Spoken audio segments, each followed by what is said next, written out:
in the day. Yeah. Silent Hill TDS, what's up?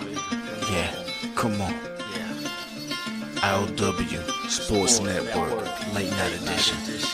Let's go. Come on. We about to raise the bar. Wild card mark. Everybody grab a seat, cause you know we about to spark. Late night sports talk. Modelo Le Cigar. Man, you don't wanna start. Wild card mark. We about to raise the bar. Wild card mark. Everybody grab a seat, cause you know we about to spark. Late night sports talk. Modelo Le Cigar. Man, you don't wanna start. Wild card mark. Hey. L Boogie with the hot flame, ashtray full of top names, little tree for your membrane. This the 9-hour time frame. I just snatched up a 6-pack, got my hands on a lid pack, whipping up a little batch of snacks.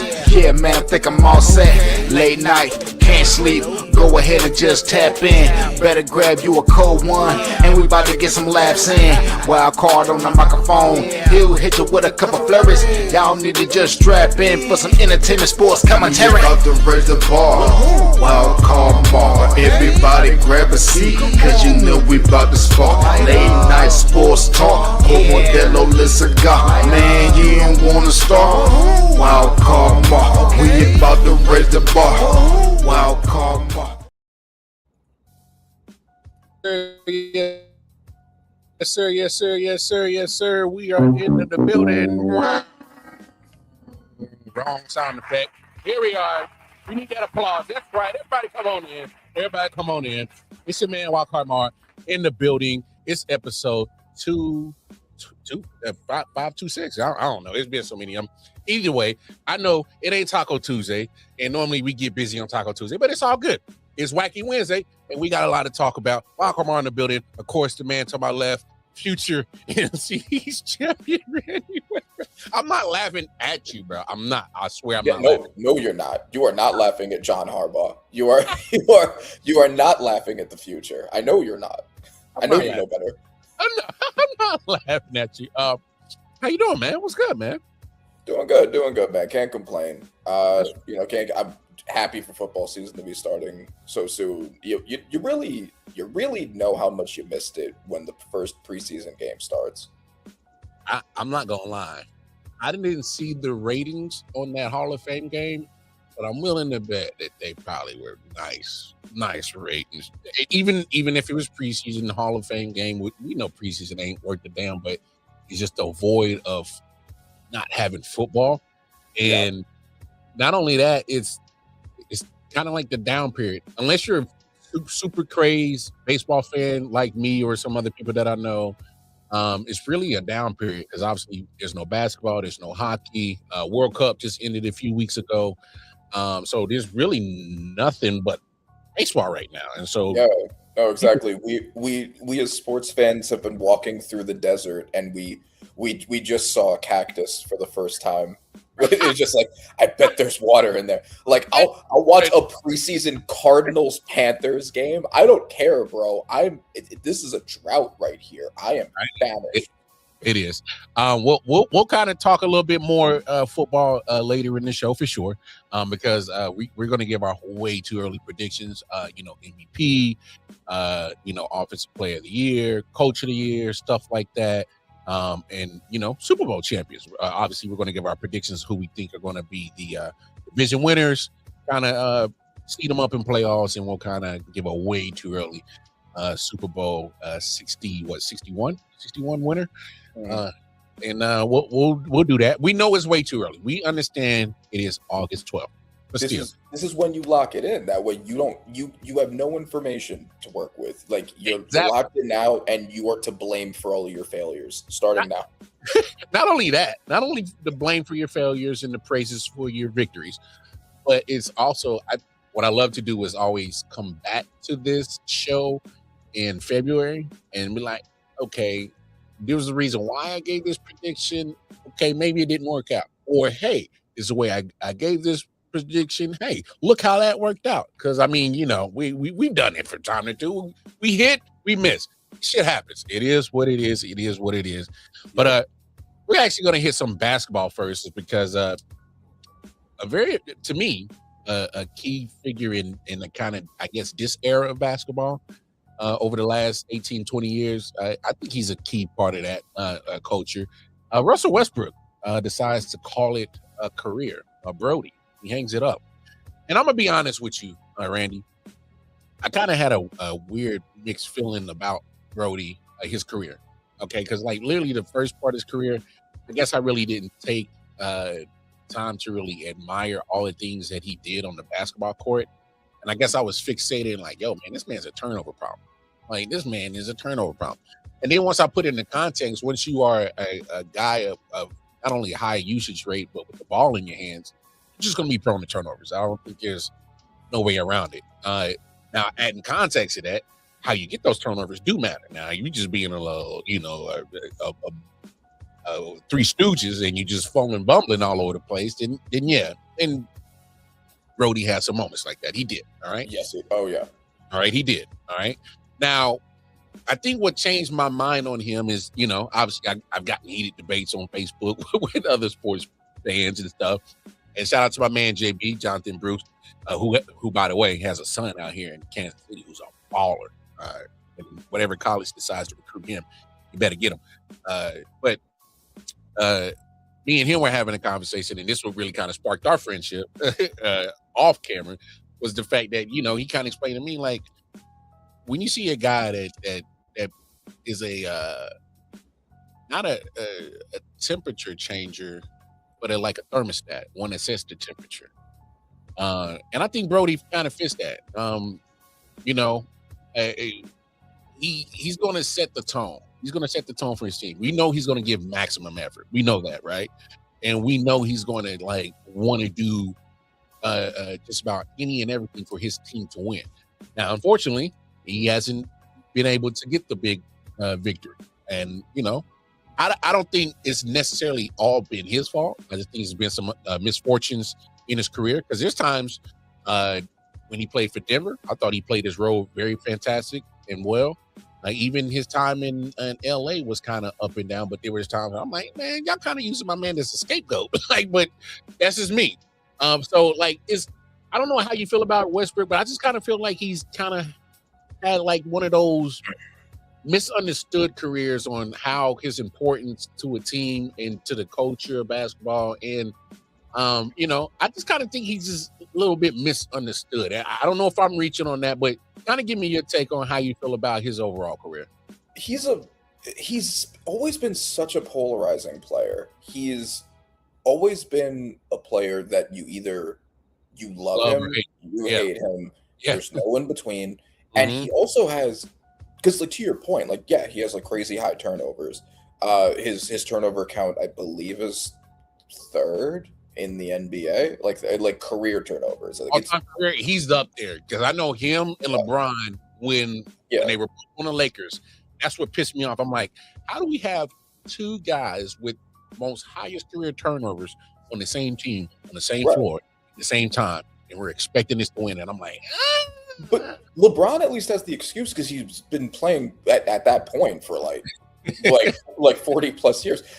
Russell Westbrook caught up to him in a much shorter amount of time. So he's always had the turnovers. He's also always had the really high counting stats. He's a player that is an example of you'll get everything if you have the ball all the time. By virtue of having the ball all the time, you'll get points, you'll get assists, you'll also get turnovers. You'll get all. You're gonna get the whole. Yeah, your field goal percentage may not be good because you're taking a million shots and you can't shoot. So you got to do all of it at the rim, which is not. We've talked about John Morant in the same way. That's not really ideal for a point guard. He has the MVP season. He has the triple doubles, but this is kind of part of why he's had such a weird career. At no other time would we look at someone with his amount of triple doubles as a bad thing, and a lot of people do, because it never amounted to winning. It seemed to hurt the flow of team chemistry, and it seemed to be bad for ball movement. It seemed to be bad for spacing, especially because he couldn't shoot, and he would have those triple doubles, but also on like 40% shooting and with like 5 turnovers, and Or more. yeah, exactly. So him being this former MVP, consensus top 10-ish point guard ever, never having a ring, arguably having a history of making some of the teams he's been on worse. As your Lakers are a perfect example. You should not trade him, get D'Angelo Russell, and become better. Like if you get D'Angelo Russell in exchange for you, and the team becomes better, that is a bad omen on how much you were to that team. And I know that there were like structural reasons for that too, but not a good look for a former MVP. And even his MVP season is very heavily criticized because he won it as the 6th seed. And I don't think anybody thinks like it's his fault they were the 6th seed. They had just lost Kevin Durant. He was carrying the team as much as he was, again, to that usage rate problem. But it's a very weird career, I think. Obvious Hall of Famer, that there's no doubt about that. Now, Randy, not to cut you off. To me, if anybody's questioning if he's a Hall of Famer, I don't think that's part of the debate. Yeah, no matter what you think negatively of him, he's obviously still a Hall of Famer. Exactly. I like you cannot like his game. You cannot like the way he, his usage rates is high. You cannot like his all-time career turnover, which were some of the things that really bothered me about his career. But then I'm like, still a Hall of Famer, bro. Like he's like we can't talk about this period of basketball without him, and that's just my opinion. I feel very strongly about that, and I'm willing to die on that hill about that. And whether I've always had this mixed feelings about his career, I've always stood pat that this guy's still a Hall of Famer. No, for sure. He definitely was. I mean, the NBA is historically a very easy Hall of Fame to get in anyway, but even outside of that, former MVP, triple doubles, and he's probably the best rebounding point guard ever. I think that's a fairly easy. I can't really think of who else would be in strong contention for that. Like that's enough to walk into the Hall of Fame. There are Hall of Famers who are in the Hall of Fame now with much worse resumes than that. Oh, absolutely, and whose career, if you put them side by side, would not match up with Russell Westbrook's accomplishments. And to your credit, and I think you bring up a good point when it comes to the Hall of Fame, because it's the basketball Hall of Fame. There's no actual just an NBA Hall of Fame, and so their criteria seems very lenient to get into, and that's another debate we'll have another time for another show. But I just think when you talk about Hall of Fame, and I was listening to Jeff Passan, who he covers Major League Baseball, very well known writer, journalist, and he's like, when you have these Hall of Fames, they're meant to tell the story of that sport. And if you're talking about this time period over the last 20 years, I just don't see you just omitting Russell Westbrook. Like you said, whether you like him or hate him, to omit him would be, to me, foolish. So but standards are whatever their standards are. I think he far exceeds them, so he'll be a shoe-in Hall of Fame, first ballot if they want to. That's a big. I don't care if they do or don't or whatever. But he is a Hall of Famer. I just thought it was odd that he couldn't get onto a squad this year. I mean, I get it. I know he's 37. But I just think the guy cheap. He was so cheap by that point, and he was better. Like the Sacramento Kings, I think, was the last team he was on. Yeah. That team can't get a measly $2 million for Russell Westbrook. Like, bro, who are you playing on that squad right now? Like, you're the worst team in the NBA. Yeah, give Brodie $2 million. Stop it. You can use Brodie. you can use him. But not only that, also the point is that I was kind of surprised that he wasn't able to get on the squad is because, and I think that might have played into him retiring, is because we've seen other guys in his class or his same age range with, I guess, the same sills around their names still get opportunities. And yes, context wise, there is going to be a difference. Like it comes to mind, Kevin Durant. There's a difference between him and Kevin Durant. But my thing is Kevin Durant is always still going to get opportunities. Yeah, and he's also playing at a much higher level despite his age.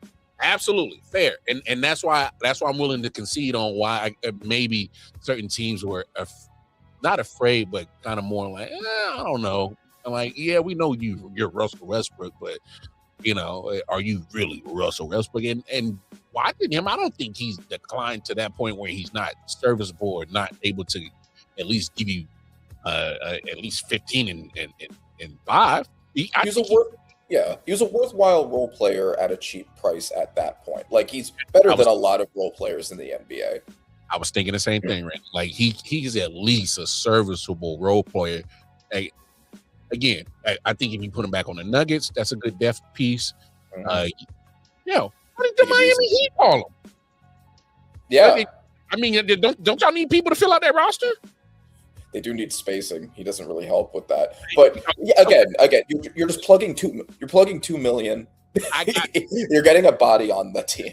I got you. Structurally, yes. If we think about it, it may not be a good fit. I mean, he should not be the starting point guard, but like as a depth player, yes. That's what I'm saying. At least he can't. You telling me he can't be your reserve point guard off the bench and run the offense when your ones are resting? Come on. Yeah. Come on. I'm just kind of like you telling me all 30 teams in the NBA couldn't use a Russell Westbrook? Like I know there's certain teams constructually it won't make sense financially or a basketball sense. It wouldn't make sense. That's fine. But all 30 teams in the NBA said, nah, we good. No. No, I agree.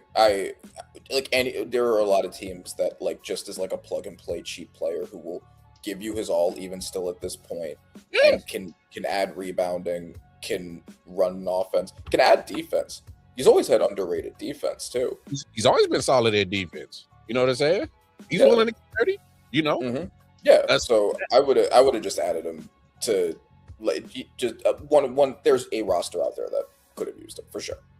There's gotta be somebody out there that could have used this. But another NBA news, obviously, I'm a big Laker fan. For those that know, Lakeshow, and they sold for. Hey man, I just want y'all to hear this number. Let me get my throat. $12.5 billion damn dollars. God damn. 12.5 billion? Shit. Who the fuck got 12.5 billion sitting around to buy a sports franchise? It's crazy. Hey, fam. I'm over here. I don't know about you, Randy. More and more that these teams get sold in sports, I'm just baffled by the number that they're going for. Yeah. Like we're talking about numbers that would easily fix economies in the world right now. We're talking about eradicate all poverty, eradicate all homelessness, eradicate all hungriness, all that shit. Everybody got a house. Everybody got healthcare. Everybody got everything you need. I'm talking about this is a real stimulus package for real type shit that these teams are going. 12.5 billion? No, yeah, the Lakers are worth more than many countries, and that is kind of wild. If you kind of frame it like that, like there are departments, the U.S. current departments that are not funded as well as the Lakers. That's wow, bro. Yeah, and it's like sports franchises in general are huge and wildly expensive, but it's the Lakers. Like the Lakers are maybe the most valuable franchise there is, or at least like certainly top 3. Well, they've already eclipsed the Celtics because they got sold a couple of years ago, and they've already eclipsed them. So if you're talking about the other historic franchise in NBA history, so for this, and they damn near put another couple of another 2.5 billion on top of what the Celtics got sold for. Name another historic franchise more historic than those two. That's going to, and don't get me wrong, I'm not saying the other teams in this league, if they were to get sold, that they couldn't eclipse that number, but it would be asinine for me to think that any of those other franchises historically could never reach that number. Yeah, no, the fact that it's the Lakers is a pretty big deal. Like again, the Sacramento Kings are not being sold for 12.5 billion. Like the Lakers name, the fact that Luka's on the team, the history, the fact that it's in the LA market, like all of these things make it very profitable. Oh yeah, big fact, big fact. You'll make you're in one of the greatest markets for sports entertainment that there is on planet Earth. I mean, LA and New York obviously are the top two. Yeah, You know, there's some Chicago and there's some other cities that can hub some good hubs of entertainment and sports. But when it comes to LA, if you got your hand in that one, Jesus Christ.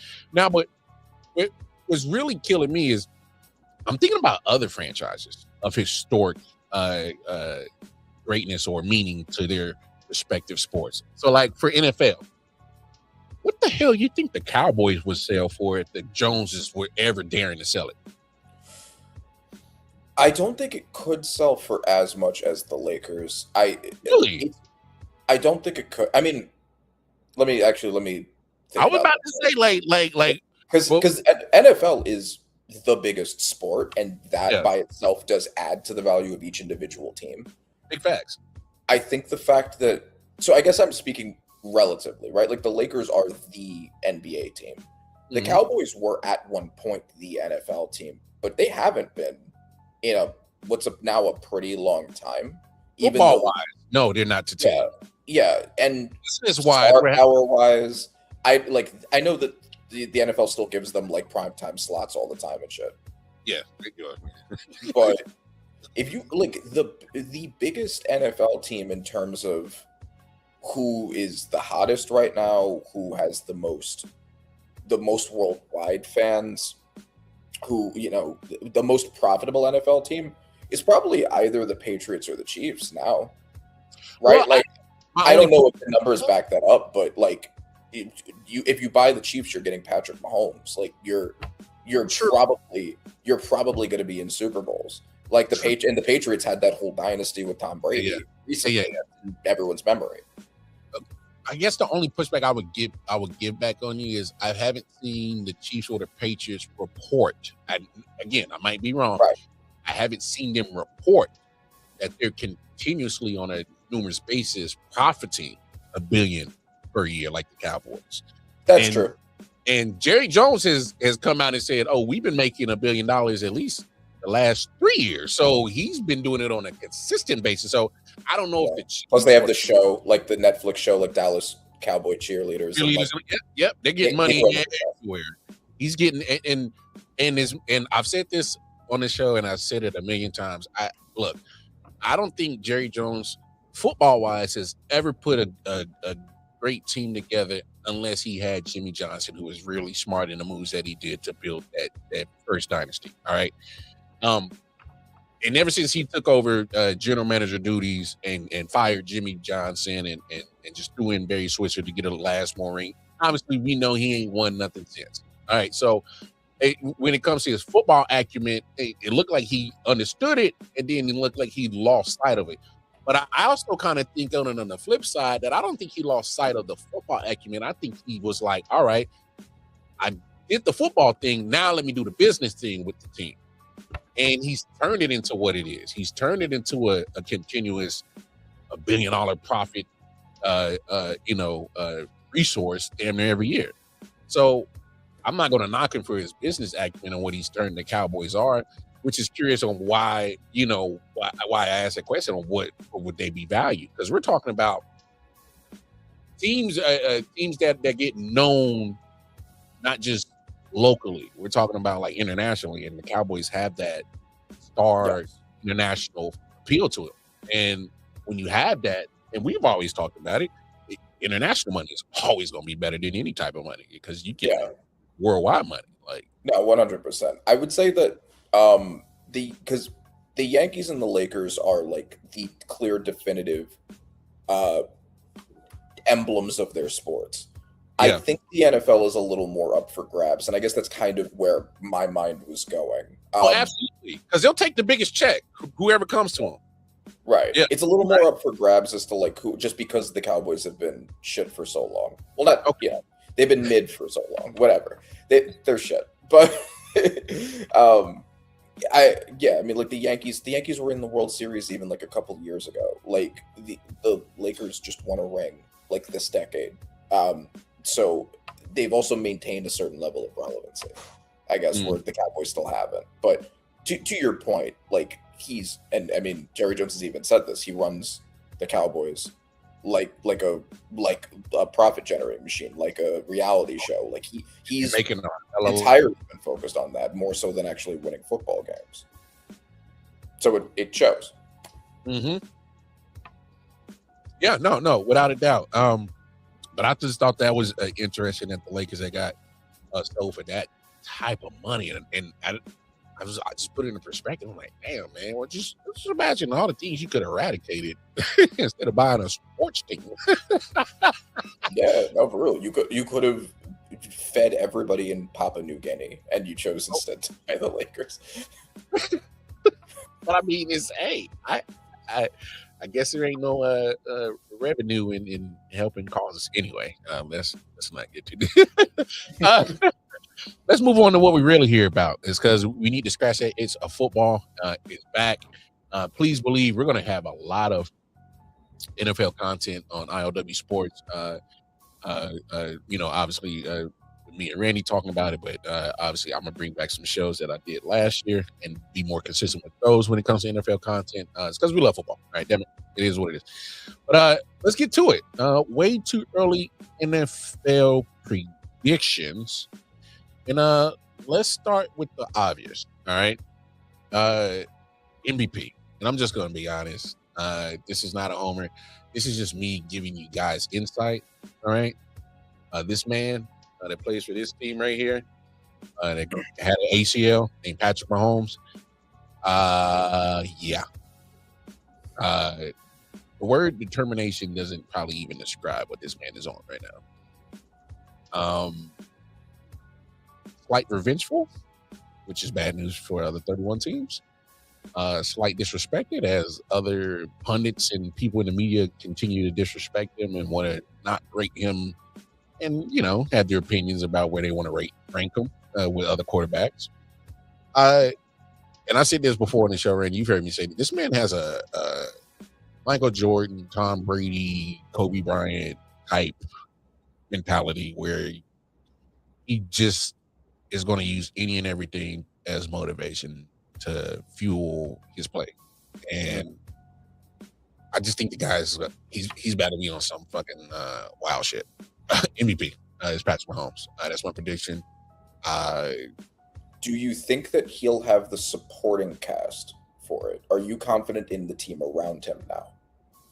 I'm confident in the offensive line and my running back. Okay.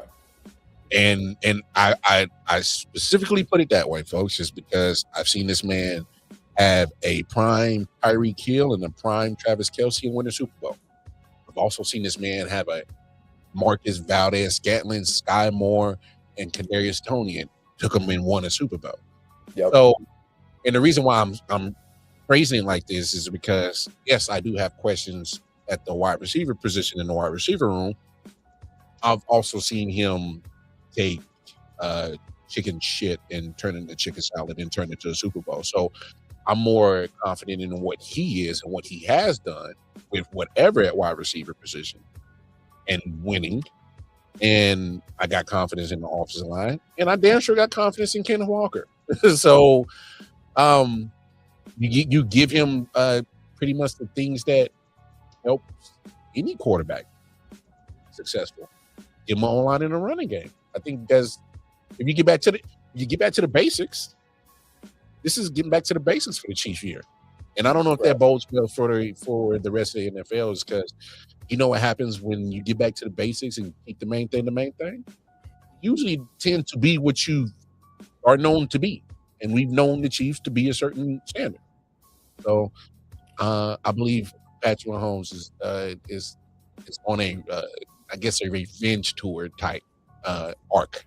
As I think he's just having a certain mentality in the way that he aggressively attacked his rehab to make sure that he's definitely going to be back there week one. Okay. That was an ACL and MCL tear, y'all. And yeah, because I was going to say my other potential, not pushback, but question was going to be how much time he misses and if he can make sure to play enough games to definitely be in the picture. Okay. He's there week 1. He's doing too much. He's literally taking all the snaps to drink out. And if he wasn't taking all the snaps, and this isn't like non-patty, he's got the pads on. And I get it, it's training camp, you can't touch the quarterback, but he's full go. He's there. And he's giving me no reason to say that he's not going to be there week 1. Okay. Yeah. My choice for MVP is Joe Burrow. And I have several reasons for this because I'm kind of doing this. I'm doing this predictively, right? This is like a holistic analysis. So remember 2 seasons ago, Joe Burrow led the league in everything. Joe Burrow led the league in completions, yards, and touchdowns. And he just narrowly missed the playoffs because your Chiefs in the last game of the season sat out their starters because you had the seed you were getting locked up. And the Broncos took it. Did you really think we was going to do them any favors? You don't like them. No, you don't like the Broncos either. But yeah. No. It was the right decision for you guys, but they ended up getting screwed by it. Or if they just don't lose to Jacoby Brissett's Patriots in week 1. Like, there were several ways around this. But anyway, they just narrowly missed the playoffs. I think that if they had made the playoffs that year, Joe Burrow would have won MVP that year. And the narrative is there. The defense was one of the worst in the NFL, if not the worst. And the run game is, like, fine. The entire team, the offensive line wasn't good. The entire team wasn't being carried by Joe Burrow. He had the stats and he had the narrative. The only thing was actually winning the playoffs. Now, to the point from Crafty Southpaw right here. Absolutely. That's always going to be the question. Yeah, that's always going to be the question. Joe Burrow has been on and off healthy almost every other year. Now, obviously, this is inference. And it doesn't really it's not like it's not real, right? Like, but if you're going by history and giving any kind of weight to it, injured, not injured, last year injured. This year he's had a lot of time to rest. I know that he rushed back to cover those last couple games to like hopefully give them a shot in the playoffs. He didn't get hurt again.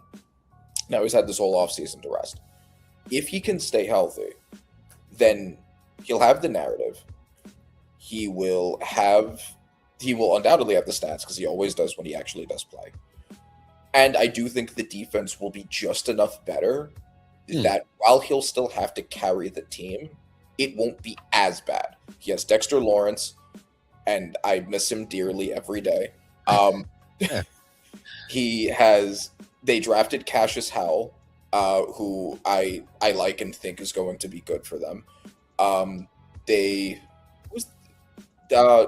Turner has turned out to be a really good corner for them. They do have pieces. If they can just be like a top 20 defense, even a top 25 defense, let's say, can Joe Burrow light it up as much as he did 2 years ago to just get them over the hump of making the playoffs with the insane stats he'd have to have in order to do that? I think he could win MVP. Also, he's of the top 5 quarterbacks, like the consensus, everybody agrees top 5. He's the only one who hasn't won it yet. Yeah. And they do like that. The media does like to give it to a new person if they can. So, especially if his numbers are relatively in the conversation. Yeah, if it's defensible. Yes. Like that's why they did it with Josh Allen, because Lamar Jackson had already won 2. I don't know. That's okay. I think it's a big part of why. No, I get what you're saying, but for me personally, I don't know if that shit was defensible. No, I agree. I would have also given it to Lamar, But Even the Josh Allen to me was just the ultimate here, motherfucker. Damn, like goddamn, like all right. So you can't have no excuse. You got yours. Like this. Yeah. That's how I felt about that MVP that Josh got, and there's no Bills fan that can ever convince me otherwise. Just the sheer numbers just says no. That was not his MVP, especially. And my number one always thing that I will always die on this hill, and sorry I'm going on a tangent, but the fact that my man Lamar Jackson won an MVP the year before with those numbers, and he damn near like took that 40, MVP. was it like 45-4? Oh my God, Randy, he took his MVP year and said that wasn't shit. I'm gonna do something even better than that. And they said, nah, man, we just gonna give it to Josh. I said, man, fuck out of here. Then what are we really doing with this process? Because this ain't it. I know. Yeah, if it was a big here motherfucker damn award. It was. I don't disagree. The reason they gave Lamar the first team all pro still, despite giving the MVP to Josh Allen, does kind of all pro got an MVP, bro. Like if I'm really being serious, make that make sense. If you are not all pro, but you are an MVP, that makes zero sense to me. It was a cop out. It was a cop out decision because they couldn't split the difference, but they wanted to get the MVP. So I think the media loves Josh Allen. We all know that. Yeah, we know that, and that's fine. Yeah. But like, come on, man. Yeah, I'm just saying why I think it happened. The media loves Josh Allen. He did, I think, have one more win in the season than Lamar. And more than anything, it was the Khalil Shakir sucks and you won with him award, which is kind of fucking. It's a little rude, but it's like he lost Stephon Diggs. He still played well, and so they were like, okay, you're the most valuable player because how'd you do it with him? With him? Like I think that was the decision there. But anyway, so yeah, of all of those five, now Joe Burrow's the only one that hasn't won it yet. Mm-hmm. I do think that there will be a little bit of a push if it's close between some people to give it to Burrow if he's among the people that deserves it. Yeah. No, and look, I got no quarrels with that because I think you do bring up some good points. Because we always got to take the media's feelings about how they feel, who their MVP is all the time because they're the one folk, and some of those media people are just it is what it is. But trust me, I know. Yeah, I get it, But no, Joe Burrow is not a bad option. It's not like the guy can't play football. Obviously, we know about the health concerns, but I'm with you. I'm questioning the defense because how many times are they going to be able to actually let Joe be in the game? How many times are they going to be able to give him more possessions? As in, how many turnovers are they going to cause? I mean, we ain't seen a good defense from Cincinnati for a minute. Like, so that's true. But that's the question. Can he do enough if they have like a top 3 offense? If they just have like a top 20, 22 defense, can that be enough to win games? I say between the difference. It's like the reverse of the Texans. Like when CJ Stroud was awful last year. It's like, okay, but the defense is doing enough just squeak it by. Yeah. And I'm expecting maybe the reverse of that here. No, I hear you. Look, obviously I'm not a fan of the Bengals. I can't stand them some bitch. I do think like we've had the conversation a couple weeks ago. I do kind of think like, damn, man, like Joe Burrow kind of gets a pass for kind of his shortcomings. He's been living off that run that he had 3 years ago because now you missed the playoffs 3 years in a row. And to really answer that question, I think like you said, if they get like a around 20-ish defense, I think we're having a different conversation about the Bengals. But they got to show that they can do that. And because all they need is just a defense to get enough stops because they just missed the playoffs just by that much. But we also the worst yes, with the worst defense. But I also can't let Joe get off the hook and that offense get off the hook because they have historically been piss poor in the month of September damn near every year. And when you get off to slow starts, I can't. If it's 1 year, okay. If it's another year, then I gotta look at you awkwardly. No, this is their thing. So it's kind of like, I agree. I can't really let you get off the hook, Joe, in your offense when y'all motherfuckers really are starting off. So you're starting behind the 8 ball, and it's already October. You're 0-3, you're 0-4, you're 1-4, you're 1-3 every damn year, and you're fighting from the literally behind the 8 ball, fighting uphill for the rest of your schedule, and you've never had an easy schedule. Now this year, if you really look at their schedule, numbers wise, strength of schedule is probably one of the weakest schedules, so that can aid.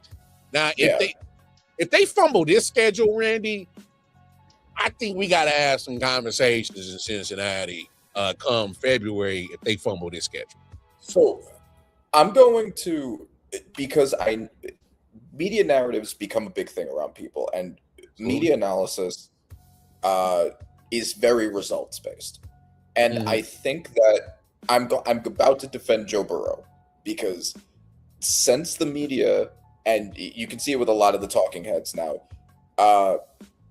because Joe Burrow hasn't made the playoffs in 3 years, people have forgotten how good of a quarterback he is. Like you see it everywhere. She's like, well, he hasn't made the playoffs in 3 years, and he doesn't have any all pros, and like all this, he doesn't have an MVP. Like he's overrated. All this stuff. Okay. Oh, whoa. No. I'm not saying that. Okay. Yeah. I was about to say, whoa, they tripping, dog. Yeah. No. So Joe Burrow has missed the playoffs the past 3 years because 2 of the years he's been injured. And one of the years he had to carry what was the second actually worst defense in the NFL. I think the Panthers were worse. Oh my God. But, yeah, they set records for being ass. But he carried what was the second worst defense in the NFL, what was an absolutely putrid defense, and just barely got them a game away from. Now, to your point, if he hadn't lost to the ass Patriots led by Jacoby Brissett in week 1, they would have gotten in. He might have an MVP because of that basically one game. So he absolutely deserves blame for that. But maybe the most accurate quarterback ever. He has the highest career completion percentage. He leads consistently among the best passing offenses in the NFL. He's the only one in the AFC to beat your boy in the playoffs. Yeah, and that's kind of been his calling card, and I got no problem with it, because like you are bringing up all the valid points on why I absolutely agree why Joe Burrow is one of the elite quarterbacks that are, in my opinion, and I think you would agree, the consistent five. My thing is him and the Bengals fit the narrative of two things can be right at the same time. I just think people forget that his side of the coin just doesn't get mentioned to the other side of the coin. And I think where I have a problem or a disconnect with some of the talking heads and how they talk about Joe Burrow, because I think you'd be foolish to think that he's not a top 5 consistent quarterback in this league. I think you'd be foolish, right? Of course. But it's come on, man. Like, it's one of those things where, like you said, and the injuries that he's been getting have been in the latter sides of the season, the back sides. So it's more like, I'm just saying, even if he does get hurt, if you get off to the better starts in September, and say, for instance, you do happen to get hurt in the backside of the season, if you're rolling in that first half, you still kind of put us in a better position to at least maintain the ship. Yes. Instead of keep hoping that Jake Browning is going to not turn the shit out of the football and take us out of playoff contention. So it's kind of like, damn. I just think that, and obviously injuries, you can never predict them. You can control them, but you can't control them. So at the same time, it's like, I don't want to put too much on the fact that he is often injured, but he's the true example of, if this guy is healthy, we're having a whole total different conversation about the Bengals. Yes. And to one point that I've also heard made against him, and I think is a valid one. Now, because we've talked about like the lack of how much he's had to carry the team, right? The defense has been awful. Offensive line has been bad. The running game has been bad. It's basically just him and his 2 receivers against the world. And it kind of has been like that for a while. However, the offensive line is made to look a little worse by the fact that of all of the top five, well, not counting Stafford, so the other top three, Mahomes, Allen, Lamar. Mobile. Yeah, he's not that mobile. He's entirely in a 2000 style pocket passer. Now And he is in the pocket. isn't really adapted say to that. everyone. I will say that. I will say that Joe Burrow is deceptively shifty in the pocket. Like, I've seen this guy get out of plenty of sacks against my Chiefs. So I'm not going to say, Sure. to your point, he's not mobile. Like he's going to rush for a 15-yard scramble. He's not anything close to a dual threat. He is a pocket passer at core, Absolutely. and he's other than now Stafford bringing himself back into that conversation. He's the only top quarterback that's still like that, and that does create limitations where like.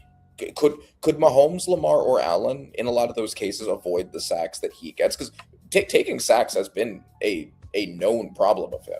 Like that's been consistent, even during the time where he was getting to the Super Bowl.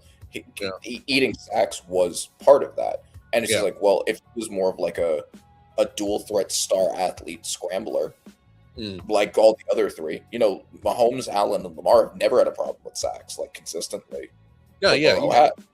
So I think that's one weakness you can point to his game that I think is a valid one. But in terms of just heaving the ball to another person, there are so few that can do what he can at that level. I 100% agree. And it brings up to another point about him and Stafford. And it's funny that Stafford just won the MVP for his style of quarterback play. Yes, he can make all the throws, but he is a traditional still pocket passer, and even less mobile. Yeah, he's less mobile than Joe. So, and the crazy thing is about their style of quarterback, which 15 years ago was like you said, that was the stereotypical what you wanted. Now they're last of a dying breed, and it's so odd that the reverse style of quarterback is how it's so accepted now. With the whole mobility and what you kind of have to, because have you seen these defensive ends now? I got it from these guys. People, we remember when Lamar Jackson was coming out, and there was all the talking heads that were like, he's not quarterbacky enough, and we know what that. Really we know what that means. For whatever reason, Josh Allen was perfectly quarterbacky, but anyway. Well, and now the entire NFL has basically accepted that style. Like everyone's moving towards it because they know how. Absolutely. When you look, never mind. I was about to say, okay, fuck it. I'm gonna say it. It's funny that you just made that comment about Josh Allen. Him, he never said he was quarterback enough, which is crazy. And that was when he wasn't even a good quarterback yet. He was so raw, athletic prospect. And it's just but he's quarterbacky? And no one says that about him now. He has rushing records. Nobody says he's just a running back. I wonder why. But it's so crazy is because there's a guy that's built almost the same way like him in Indianapolis that will probably never get the same chances that Josh Allen is going to get. Anthony Richardson, I don't know if he will ever become of anything, but my thing is the physical traits is what everybody are clamoring for at quarterback right now. So I still think there might be a team, there might be a coach out there that, before it's all said and done, give that kid a shot. we've seen the resurgence of a Sam Darnold. Hell, we might see a damn resurgence of a Kyler Murray this year. So speaking of which, comeback player of the year, I'm going Kyler Murray. I am too. I just think KOC is probably one of the better offensive minds that we've had in the NFL. And for him to get good output out of Kirk Cousins, and him to at least try to get anything out of JJ McCarthy. That was rough. He kind of helped with the resurgence of Sam Darnold. So my thing is I trust KOC, and also I'm gonna take it a step further. I trust that Brian Flores is on the other side of the football, handling his business on defense, and he's going to put a defense together that's always going to keep that team in games. And hopefully Kyler Murray can take advantage of that, because I just think KLC is just a good offensive mind. So comeback player of the year, which is odd to I don't know how they really come up with the criteria anymore. Comeback player of the year, because we've had years where a guy was just sitting on the couch, he came back and played good, took the team to the playoffs, won the comeback player of the year. We had a guy literally 86 on the field come back, and he got comeback player of the year. No, he didn't. Oh, he did. Oh, that's right. God. It was between the guy that died and Joe Flacco, and they gave it to my God, I forgot. That was wow. I forgot. Because I think we had talked about that. We was like, wait, hold up. The guy that literally is facing adversity of life and death comes back to the NFL and he doesn't get comeback player of the year is bananas. That was wow. Joe Flacco for a really good 6-game stretch on the Browns was comeback player of the year. Yeah, that was wild. The guy that died. I'm glad you reminded me of that. That's wild. I forgot all about that. But regardless, that speaks to my part. If I don't know how you come up with the criteria, so Kyler Murray was going to be my comeback player of the year. Mm-hmm. My comeback player of the year now is Aaron Donald. Because he is apparently practicing with the Rams. It's real. Yeah, now, so for Kyler Murray, I think the case is kind of the reverse of the Bengals case, right? Yeah. The Vikings have a really good roster, a win-now roster. They have Justin Jefferson, who in any year can be the best receiver in football, Jordan Addison, TJ Hawkinson. They brought in Jawan Jennings. They have a Brian Florence-led defense that's always elite. One of the best coaching staffs in the NFL, like you said. The offensive line, when healthy, is really good. You got Christian Darrisaw, Brian O'Neill, Donovan Jackson. I know that they, Brian Kelly retired, but a revamped, mostly good offensive line on paper. If you could just get top 20 quarterback play, you could win a lot of games. They were 8 and 9 or 9 and 8 with the worst quarterback play in the NFL by far, with JJ McCarthy and Max Brosmer. You telling me Kyler Murray can't be better than that? Yeah, you should be able to be better than that. However, the media loves Aaron Donald. Yeah, and if Aaron Donald comes back from not playing football for 3 years now, as long as he doesn't suck, and I don't think he will. I think they're going to give it to him. But I think those are the top 2 candidates. I would also throw Tua in there, but I would lean more towards Donald than Kyler. Okay. Actually, well, Burrow also because of the injury, but I don't know if they want to keep doing that. And that's I really have no idea how they keep continue to come up with the criteria for comeback player of the year. But either way, I like both answers. Speaking of the Vikings, my offensive player of the year is Justin Jefferson. I don't hate that. Yeah, now go ahead. He's always the best receiver in the NFL, except for last year, because again he had to deal with the worst quarterback play in the NFL. Like Jamarcus Russell levels of EPA per play. Yeah, that's what he had to deal with last year, and he still broke 1,000. I think upon being able to go back to his normal status, with Kyler being at least a solid quarterback, and I think he can be that. I think he'll have the numbers, and I think that will be the difference, and I think he will. They haven't given it to him in a while. He was the best. He was clearly the best receiver in football for years. Then there was 2 years ago where Jamar Chase won the Triple Crown, and so it was between those two. And then everyone, because again, all analysis is just results based. People are now saying Justin Jefferson's not actually that good because he only had 1,000 yards, despite the context of the guy throwing nowhere near him every play. So I think he'll have the numbers this year, and I think by the narrative of proving, no, I'm actually still that guy. You just have to get the ball at least somewhere near me. I think he will win. That's my prediction for Offensive Player of the Year, Justin Jefferson. I actually don't hate that. I actually was going to go Caleb Williams. I don't know what it is that you did to me, bro, but you got me on this Caleb Williams train, and I don't.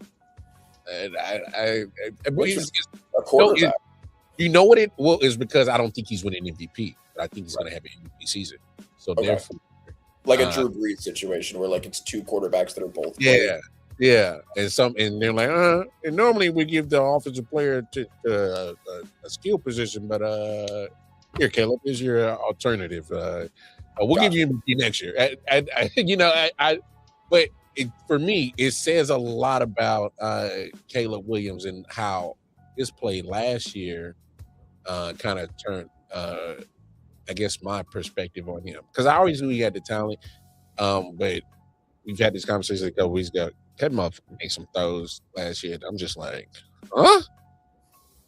Okay. All right. I'm not questioning you. And I think a lot of that is because he's finally around some competent coaching. So, and really good offensive line when he had a really, really bad one the year prior. So I'm going to knock out two predictions at once right here. So offensive player of the year is going to be Caleb Williams, and coach of the year to me is going to be Ben Johnson. I just got to give this man his just due. This man is like, it was one thing to see him build a successful offense in Detroit. It's another thing for him to literally go to another team as now the head coach, and not only as the head coach, a team that you are in that same division that you leave, so they know your offense, they know what you bring coaching wise, and it still didn't matter. He stayed in the division and said, all right, yeah, y'all saw me build that offense in Detroit. Okay, let's see how it looks without me, but look what the hell I'm about to do in Chi-Town. And I'm thoroughly impressed with the year that Ben Johnson did last year, and I think that he can easily repeat it. What he did with the Bears was fantastic. I know I was listening to Adam Schefter, and he kind of made a comment.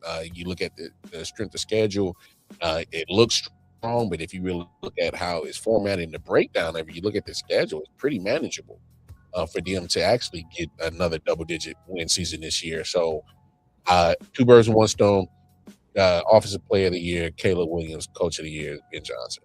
So I like that prediction a lot. I'm a big Ben Johnson believer. I was a big Ben Johnson believer last offseason. And you'll see when we go over like the record predictions that I also have the Bears doing double digits again. But I have another team doing double digits with another new coach that I think will win coach of the year for turning a team that was picking top 5 into the champion of their division. And that man is John Harbaugh. How did I fall for that? Goddamn. Former Super Bowl winning head coach, one of the best win records ever. Oh, that's crazy. I ain't messing with you, man. No, but like for real though. But it's real. That man. I don't know, man. Flacco as his quarterback. Look, I think y'all gonna. I'm not gonna piss on your parade, Randy. I think you guys are gonna be competitive because you know me. Even last year, I was maybe a year ahead of schedule. I was like, I love your defense. Your front seven is best in NFL. You just need the right coach. And hey, look, I haven't had the right coach since it's Coughlin. All right, yes. Yeah, all right. It's been so. You get a competent coach in the building. I can't wait to see what he does with that defense. Obviously, I got questions about offense because like all your young stars are hurt, man. Y'all coming off of injuries. I don't know what's good. I don't know. Speaking of, because you were talking about Patrick Mahomes, like, oh, he's going to be there week 1. He's not on the PUP list. Guess who also isn't on the PUP list? Malik Neighbors is not on the PUP list. Hey, that's what I love to hear because the team is a lot better with Malik Neighbors on it, and he helped us. And right? Jackson Dart was the best rookie quarterback last year. The numbers make that clear. He was lighting up defenses, top 5 defenses. He lost Malik Neighbors in his first start, and he still lit up the Chargers defense, and then with no Malik Neighbors, the Eagles defense. He put up great touchdown numbers. He was slinging the ball at that time to Wan'Dale Robinson, Darius Slayton, and little Jordan Humphrey, and he still was the best rookie quarterback. He still had like 24 touchdowns to 9 INTs, which is very good against really good defenses. He was playing the hardest schedule in the NFL, and for the starts that he had a winning record. The Broncos defense, with those receivers I just named, he lit up the Broncos defense, and then Shane Bowen sold him out.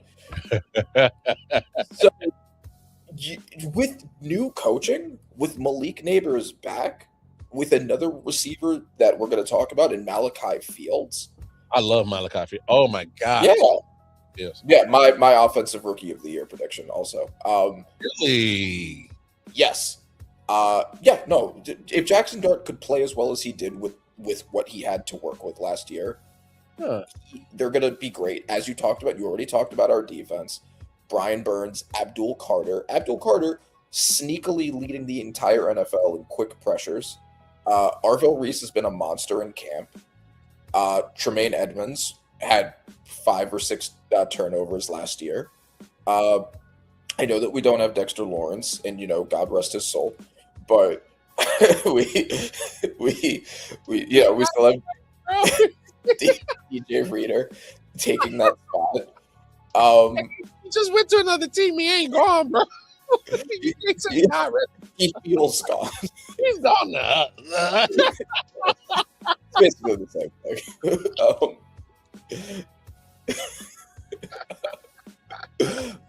That's wild. There's so much talent. Cam Scadaboo's coming back. The offensive line was the best it's been basically since I've been a football fan, and we just added a top 10 pick to it. So, all that to say, the team should be awesome this year. And if you look at the rest of our division, the Eagles are on a downward slope. Everything's going south. They just lost AJ Brown. They lost round one of the playoffs. Everything's going south for them. They might end up with a new head coach, even. Hey, in the way that they social media team just played Jalen Hurts today, dog. Why they had to show that man getting picked off by Quinyon Mitchell in training camp like that, and put that as your clip on social media, bro? Like, you're supposed to make your quarterback look good, not look like they had that man look crazy. It's his job to make himself look good. Maybe don't throw picks to Quinyon Mitchell.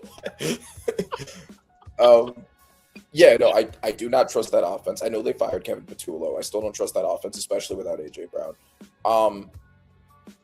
The Cowboys, I think their defense is going to be better, but I can't. A much better. We don't know.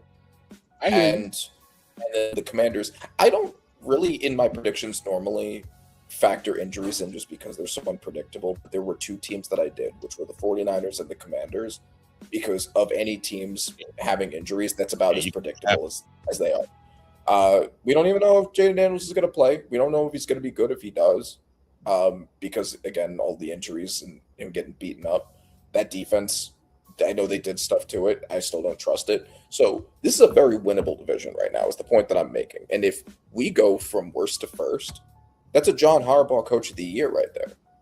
No, that's fair. That's fair. I would, like I said, I'm not going to piss on your parade. I think you guys are going to be competitive. Is your division up for grabs? Yes. I don't know, man. I hate. I'm not trying to. I never say this, but I don't like the Cowboys this year. In that division, I thought I'd never say it, but it's weird. But we'll get into more of those predictions. But I don't hate your pick for Rookie of the Year because I love Malachi Fields. I think he's going to be a beast. If he doesn't get it, even if he doesn't get the award, I think the trajectory, in my opinion, for his overall career is going to be something fantastic, in my opinion. You're not going to find too many 6'3", 6'4", 220 guys walking around this earth that could at least run a sub 4.40. Mismatch monster. mismatch. He's a problem. I love Malachi Fields, so I'm glad you brought that up.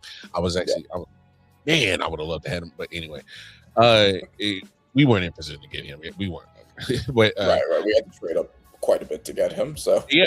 So but my offensive rookie of the year. I hate to sound cliche, but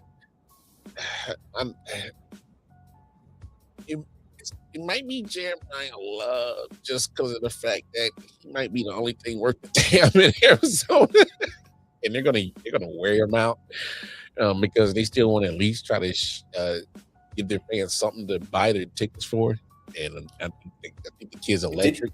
Did you hear that it's not even for sure established that he's going to be the starting RB1? Like that like Tyler Algier is apparently like in competition with him. I don't know if they released a depth chart yet, but I did hear that was a debate at one point. Arizona Cardinals, I'm just going to give you a piece of advice. All right, I'll make this a competition. You just gave that man Jeremiah Love a very hefty contract as a rookie running back. You want to sell them tickets? You want to sell them tickets, right? Don't F around with this, Tyler. And I respect Tyler. I think he's a good running back. I think he came up on the short end of the stick. Hey, and now I'm going to leave Atlanta. Let me get from behind Bijan, maybe get to a spot where I'm going to, probably get the bulk of the carries. And then, no, we're just going to get Jeremiah Love. I think he did get the short end of the stick. It is what it is. It's business. But at the same time, is I think Tyler Algier is a good running back. You're Tyler Algier. That's Jeremiah Love.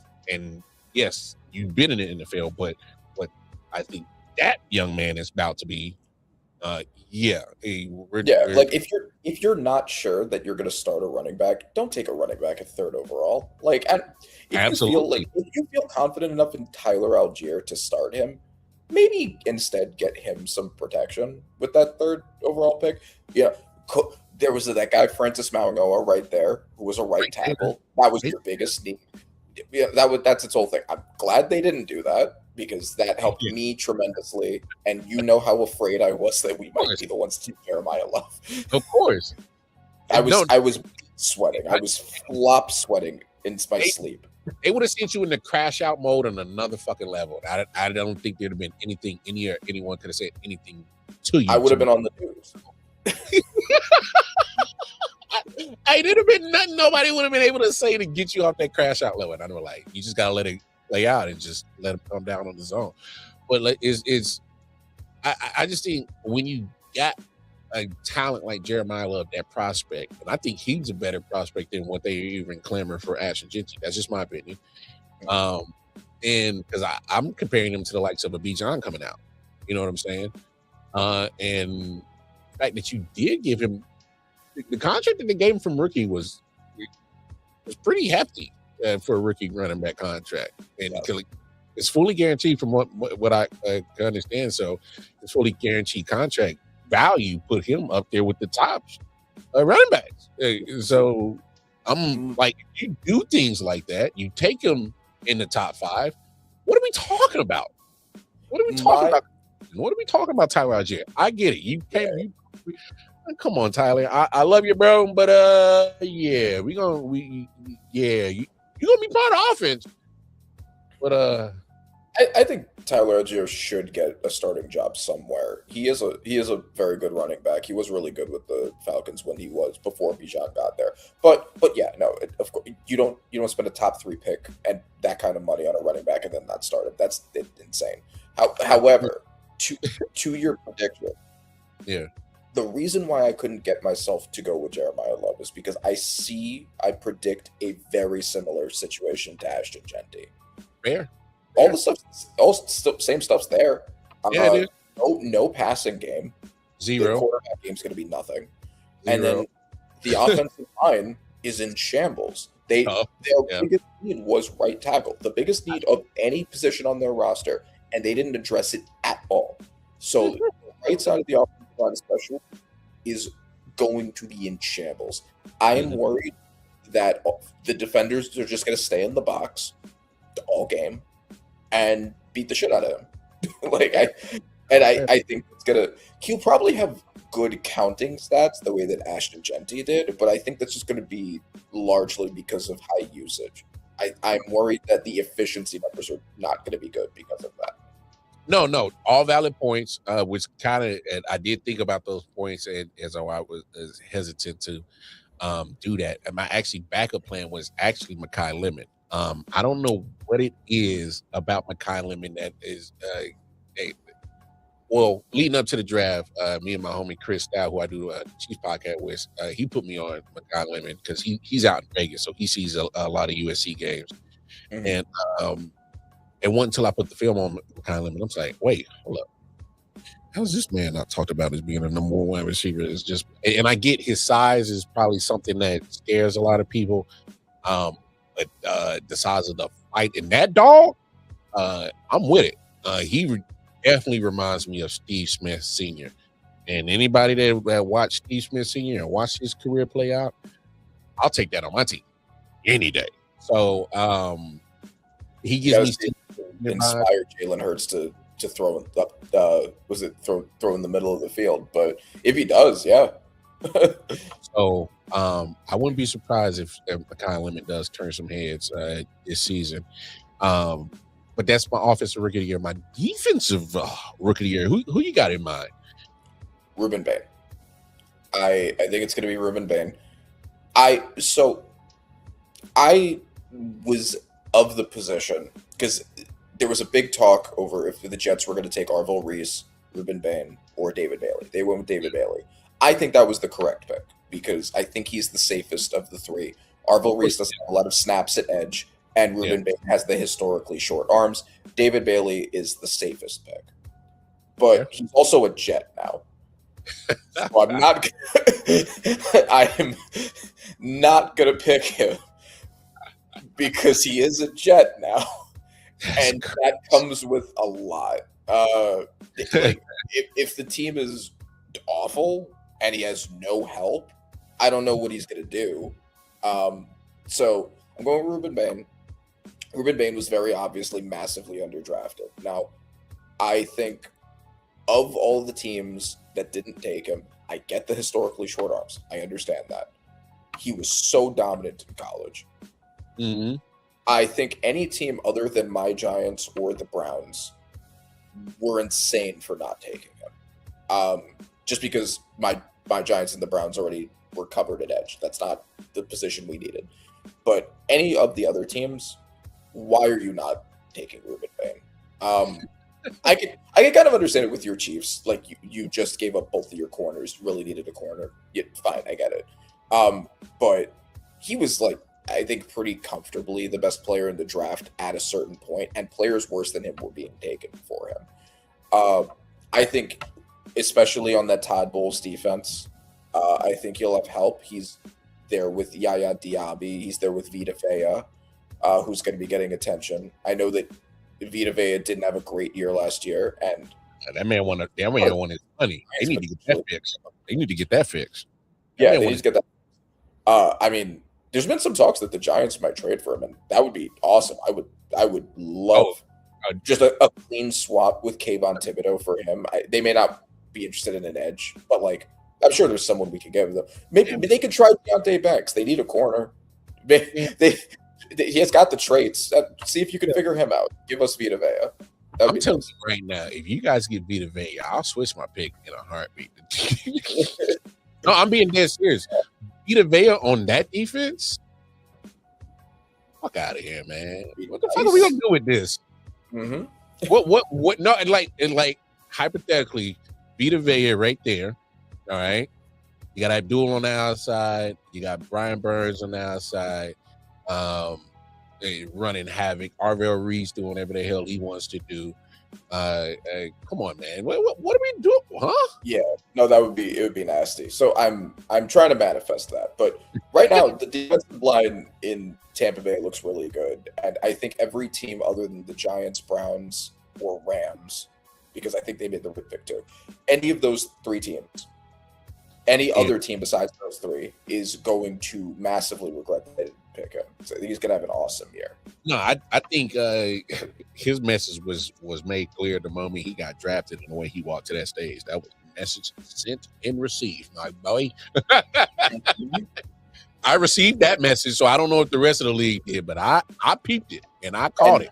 Like, maybe teams will stop this process of ignoring how good a player is and being like, okay, but let's look, what about their traits? How tall are they? It's like the Shamar Stewart can be massively drafted despite being bad in college because he has crazy traits, and then Ruben Bain will be underdrafted despite being a monster in college. Like it's sometimes frustrating, but makes sense. hopefully teams will learn that you don't take the Shamar Stewarts or the Keldrick Falks or the Michael Williamses. You take the Ruben Bains. Oh, I'll take a Ruben Bain on my team, but we didn't. But it's all good. Now, who's your defensive rookie of the year? It sounds crazy. It sounds so crazy. I don't know. I just got a feeling that Caleb Downs is going to do magical things for the Cowboys. They revamped their secondary, and they did add some pieces. So I don't think they genuinely lost that Michael Parsons trade. I think they did what they needed to do to get value back. I agree. Player, because with him, it's not like you were still playing elite defense as a team. So it's like, what are we doing here? So it's like you need multiple pieces to turn a defense around. Exactly. And so I thought once they made that trade, and at first it was shocking, but once you really look back at it, you get Kenny Clark on the backside of his career, but whatever the last few years of prime left, you got in him, you still got a solid D tackle. Yeah. You make the trade for Quentin Williams, then you turn around and make the trade for Quentin Williams. The guy's still under 26 and still a stud. So it's like, and they just re-signed him too, so he's locked up. So, then Donovan Raku was a really rookie last year, and then they got Mekhi Lawrence in the first round. Yeah, I like Mekhi Lawrence. Good pass, good edge rusher. Caleb Downs. I love the versatility of him.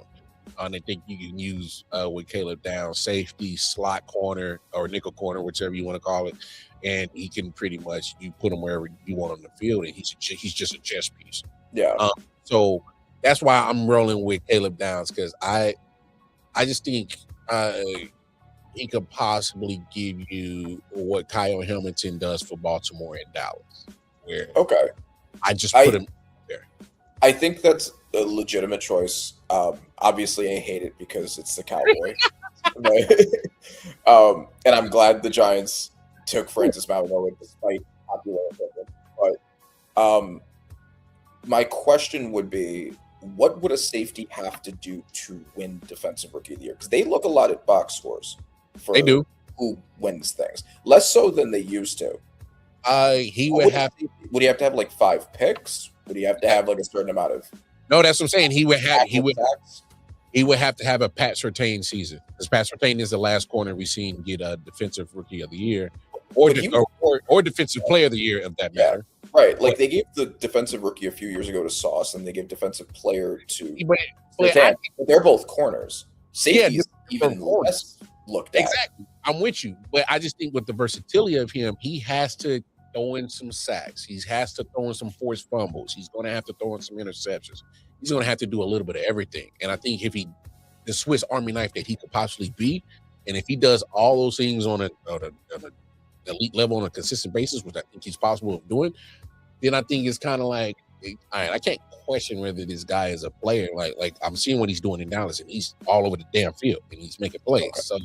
So kind of like a Nicky Manwari type thing. Like everything. In Seattle, you gotta give me a little bit of everything, just because you're such a hybrid player at that position. Where because in my opinion, I don't think Caleb Downs is your traditional, whether free safety or strong safety. I just think he's just like, give me an assignment and I'm shutting it down. And almost like I said, similar to Kyle Hamilton, because what's the best way to use somebody like that?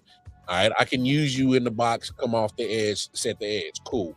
I can use you to cover the tight end. Cool. I can use you to cover the slot. I can use Kyle Hamilton everywhere, anywhere. I think Caleb Downs can have the same trajectory of his career. Okay. I think that's fair. As much as I don't hope that happens. I think that's all the awards. What other awards we got? Defensive Player of the Year is the last one. Okay, defensive. Oof. I'm going with Myles Garrett because it's Myles Garrett. And now he has even better help around him than he did in Cleveland. Now he has Byron Young. Now he has soon to be Aaron Donald. yeah, soon to be Aaron Donald. Whenever decided official. So who else? Yeah, they have really good Braden Fisk, I believe. Yeah, Fisk is still there. Really, Jared Brooks is the only one that's not there no more. There's another D tackle whose name I'm forgetting. Braden Fisk, Poona Ford, Kobe Turner. That's what I was trying to think of. Yeah. So Byron Young and now Aaron Donald. Like that's the help that you're giving Myles Garrett, the best player on earth right now. Yep. I don't think there's no need for conversation. All right. I mean, one award that two awards that I'm introducing that we can just touch briefly are Puka of the Year, which is the day 3 pick that we think is going to be a Rookie of the Year contender. I'm going with Keith Abney on the Lions. I know you also like Keith Abney. You damn right. Oh my God. Oh my God, they got one. Drafted being there, and now with the Terrion Arnold shit, he's going to get playing time because they need a corner. They have to give him the snaps now, and he just got forced into the fire because of Terrion Arnold's situation. And I absolutely love Keith Abney. I don't know how the hell he got to that point, and so many people pass upon him. And look, I just think. Especially in this NFL where they're making the slot position, especially on wide receiver, so important, and they're lining up some of your better wide receivers in the slot now. You need corners. Cover them sons of guns. And I loved his take coming out of Arizona State. I was like, man, I love this guy. I love him. Yeah. It's all the traits fetishism, right? Like they're just like, oh, he's not like insanely like tall and long or whatever. But like he's a dog, man. He was a fine size for a cornerback. Like it's not like D'Angelo Pons. Like he's a normal sized cornerback. I don't know if you'll like this comp. He reminds me a lot of Trent McDuffie. Yeah, I could see that. And that's why I loved him, because I'm like, I've seen a lot of Trent McDuffie, and I see a lot of things Keith Abney that looks like McDuffie, and that's just me. That's my comp. I'm not sure Keith Abney will turn into the same All-Pro corner that McDuffie has.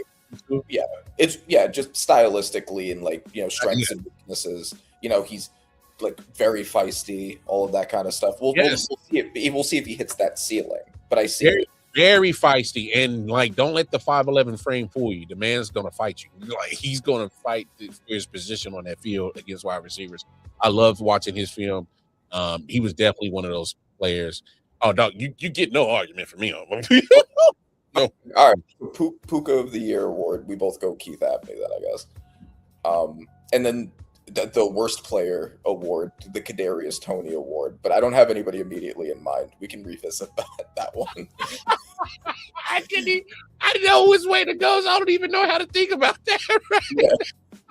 Right. Yeah, I remember we did that last year. I forget who we crowned for that. It was a quarterback. I just don't remember which one. It's definitely going to be a quarterback. And for me, I hate to do this because the man just lost his job. JJ McCartney come up and accept this award. Yeah. If he gets a snap, if Kyler gets hurt and he gets a snap, he is the Kadarius Toney. He honestly, I think he was the one we gave it to last year. And that's funny, but you can't take that off the board though, Randy. That Kyler Murray getting hurt. We've seen his track record in Arizona. He backside of the season, he's a coin flipper if he's going to make it through the rest of the whole season. So we can't take that off the table. Yeah, we'll get some JJ McCarthy snaps. You might get some JJ McCarthy snaps in there, Minnesota, and that might send on to a tizzy, especially if Kyler Murray hypothetically has the Vikings actually looking competent. Because we've seen hot starts from him before. We'll go 6-1, 7-1, and then next thing you know, second season starts, and then the injury start nagging on him, and he can't either play at the same full strength, or he's just missing time, period.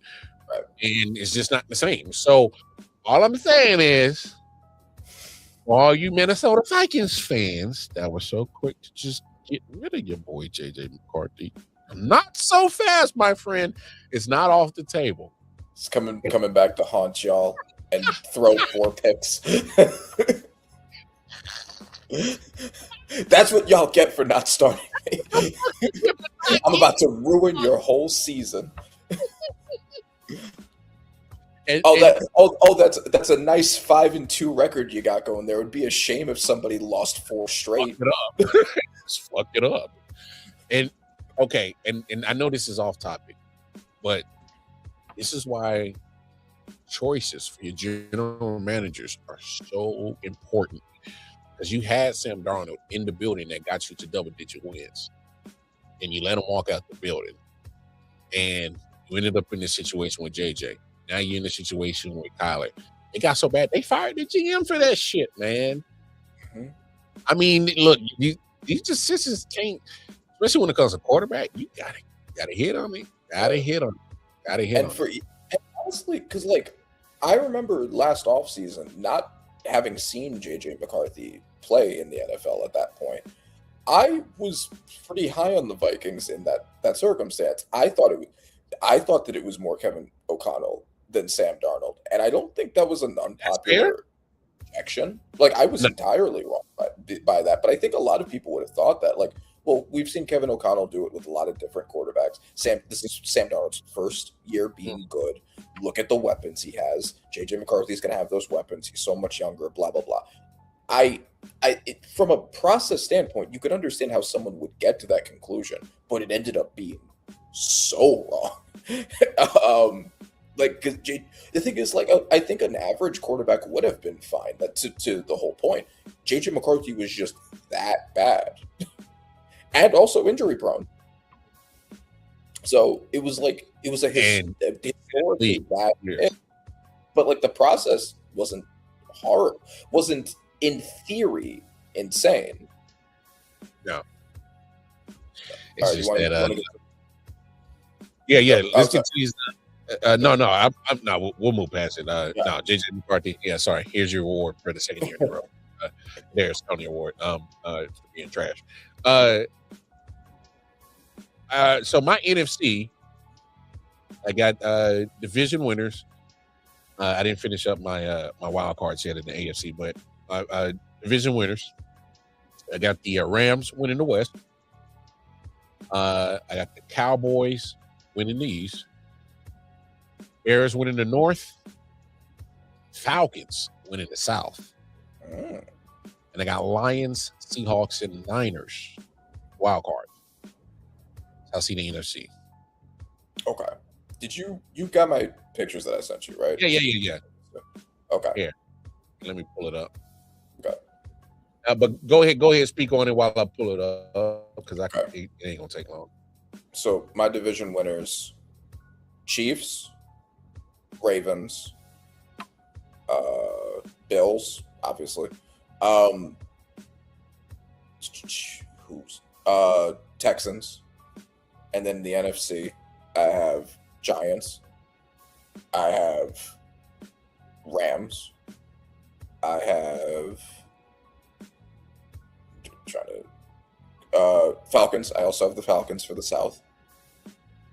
And I have the way that I did it, I had the Lions and Vikings tie. And it gave the tiebreaker to the Vikings in the thing that I did.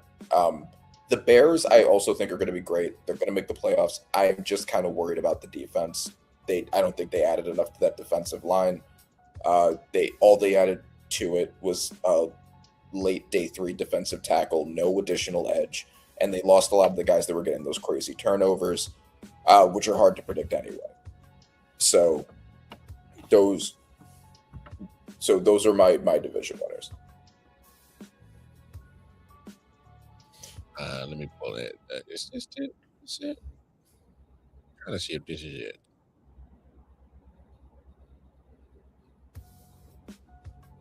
All right. Sometimes it be acting funny. No, that ain't it. All right. pull this up in just a second because you already got it all in such a beautiful bracket form. Nope, that ain't it. Because I think one thing that I was big on last year that I'm actually not high on this year. I don't know how I feel about the Buccaneers. Only because I think they'll get the Baker Mayfield situation stuff squared away. I think they'll get the man. Yeah, you got it. What the hell? What is it? It's up. You got it up. Okay. There are 3 of them because it cuts off the other teams. So yeah, I was trying to find the bracket you sent me. Oh, there. Okay, there it is. Got it. That's what I wanted because it has all the teams that you got in there for AFC and NFC right there. Mm-hmm. All right. So for everybody's viewing pleasure, full screen, we'll pull it up right there. Those are Randy's predictions for AFC, NFC. Again, whenever you want to go through your bracket, my brother. Okay. All right. So Bengals, Bills. For all the reasons that I said before with the Bengals, I think they can make the playoffs. And I think that they will make it as the wild card. I don't think they're as good as the Ravens. I think the Ravens are the best team in the AFC, top to bottom, roster-wise.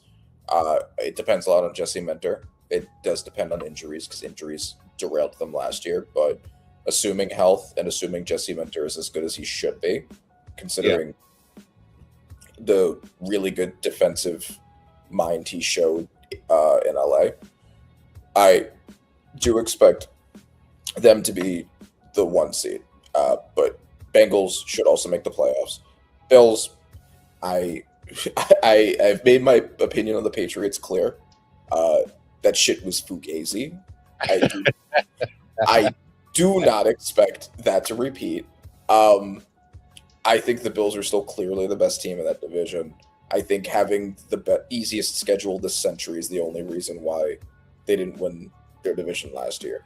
But I have the Bengals winning because I think the Bengals and the Bills both have really good offenses, obviously, because they have top 5 quarterbacks. But both teams have had below average. Well, the Bengals had an awful defense. The Bills had a really bad run defense and an overall below average defense. I think the Bengals have done more to fix the issues with their defense than the Bills have. So I have them slightly edging out the Bills there. Okay. Chiefs Broncos. Chiefs win the division. Broncos win the wild card. To your satisfaction, I do believe that the Chiefs will be better than they were last year. I think last year was a mess, but I don't think it is indicative of where they are as a team, especially if Mahomes is healthy. Particularly if he's healthy. The Broncos are still a great team. Elite defense, elite offensive line. They added Jalen Waddle. Their biggest issue was wide receiver. They just addressed that. I think Bo Nix is a good quarterback, but I'm giving that matchup to the Chiefs because of Mahomes' magic. Texans, Chargers. This one was kind of tough because we still don't know what CJ Stroud is at this point. I think that Justin Herbert is a much better quarterback than CJ Stroud at this point. But both quarterbacks suffered from offensive line issues. Herbert because both of his tackles were out. CJ Stroud because he's had a bad offensive line the past several years. But the Chargers are bringing their tackles back, and CJ Stroud's offensive line has been entirely revamped. Finally, one offseason too late. So if CJ Stroud can get back to not even the rookie season where he was electric, but if he just good, that defense is monstrous. And the Chargers defense is really good too, but not as good as the Texans defense. The interior offensive line of the Chargers, I still have concerns about. They added some day 3 picks to fix it. I don't know if that's going to happen in week 1, day 2, day 3. I don't know if that's going to happen year 1. And also, the Texans make the second round every year. The Chargers have yet to in the Herbert dynasty. So it's kind of hard to justify. The Texans already have a dub over the Chargers with the bad offensive line the Texans had that year. So I'm going to give it to the Texans there. NFC, no shock. Rams the 1 seed. They are a super team. MVP quarterback, offensive player of the year contender Puka Nacua, the Hall of Famer Devontae Adams, best player in the NFL, 18-game sack leader Myles Garrett, Aaron Donald coming back. Hey,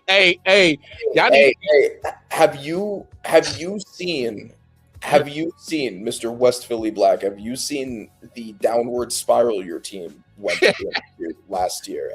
Do you remember AJ Brown? He's not wearing green anymore. Hey, West Philly Black. Hey, bro. Hey, talk to your social media team. Tell them stop making y'all quarterback look crazy like that. And tell your quarterback to stop looking crazy. Hey, that's crazy. They didn't have to do my man Jalen Hurts like that. So, obviously Rams are going to be the 1 seed. But Seahawks are still a good team. I do think they're not going to be as good. They lost Kenneth Walker. They lost pieces in the secondary, but they're still going to be a very good team. My Giants, who are winning the NFC East, to the dissatisfaction of our friend there. But I'm not saying the reigning Super Bowl champions should beat my Giants in the playoffs. Vikings, Bears. This one was because I think both teams are going to be really good. I believe in Caleb individually more than I believe in the Vikings, but the defensive support the Vikings should be much more than the Bears have. Like I said, defensive line, they did basically no work on. They added 1 day 3 defensive tackle, and that was it. They lost Tremaine Edmonds. They lost Kobe. Was it Kobe Bryant? No, not Kobe. Yep. They added Kobe Bryant. Yep. They lost Kevin Byard, and they lost their other safety, whose name escapes me right now. A lot of the people that were making those crazy turnovers. Turnovers are also hard to predict anyway, but they lost all the guys that were doing that. I don't think the defense is going to be very good. I think Caleb is going to have a pretty Herculean effort on his part. And I think he can do that. He's shown that he can do that kind of shit.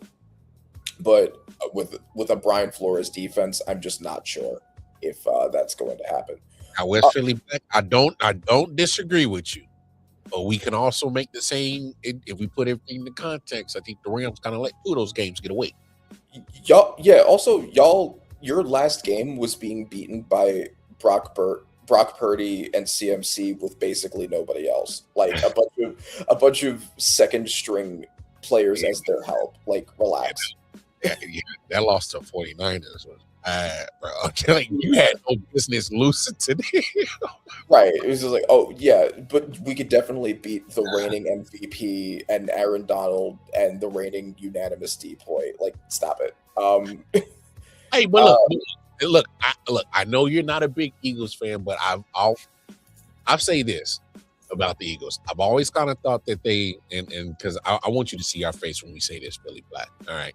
I always kind of thought, especially when it comes to the Eagles, very talented team. Nick Sirianni to me is a goofball. He's a goon. I can't wrap my brain around liking him. He has a very punchable face and a very just his whole thing. I just can't get with. He's a very punchable man. Yes. Oh my god. And he also doesn't do anything there. Like, he just got gifted. Howie. He got gifted an insane roster, and if there's ever a problem with it, the team crumbles. And that's what happened last year. Hey, you know what's funny that you say that? I have yet to find an Eagles fan in West Philly Black since you're here. You're an Eagles fan. Explain to me, what does he actually do? Because I can't find the answer from Philadelphia fans. I can't find the answer from pundits that talk and cover football. I can't find that. I don't. And what does he do? He hires Kevin Patullo and fights with AJ Brown. That's what he does.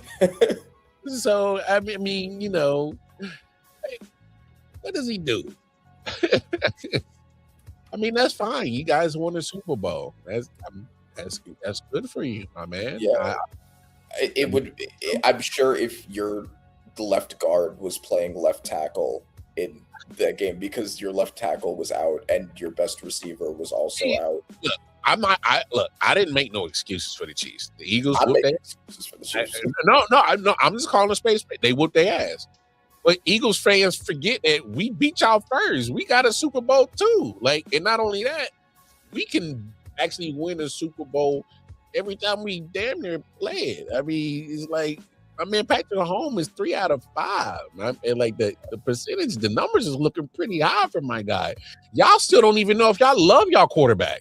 I don't even know what we're talking about. We're not even in the same class. Yeah, there aren't a lot of Super Bowl MVP quarterbacks I can think of whose team the following year was considering firing him.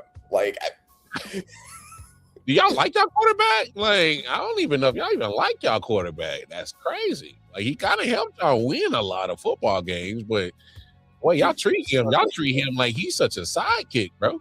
He was certainly there for those wins. He was on the field. That's how they treat him. God damn, certainly wearing an Eagles jersey at the time. So he did nothing. God damn, I be treating him like that man, like he's crazy. But anyway, let's get back to your bracket. Let's finish this up real quick. All right. So those are my reasons for the Vikings beating the Bears. Lions beating the Falcons. The NFC South is such a weak division. I like the Falcons. Yes. I think that they are an underrated team. They have a lot of talent. They have Bijan. They have Drake London. They added those edges, and they were both really good immediately. That secondary with the 2 Terrells and with Bates and with Watts looks nasty.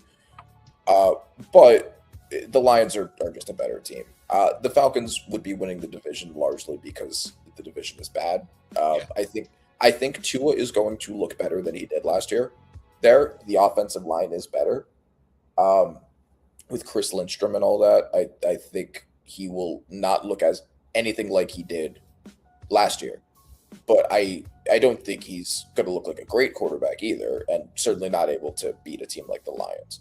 So, second round. Ravens, absolutely loaded team. I think their main issue was the defensive injuries and also their pass rush. Both of those should be much better. They brought in Trey Hendrickson.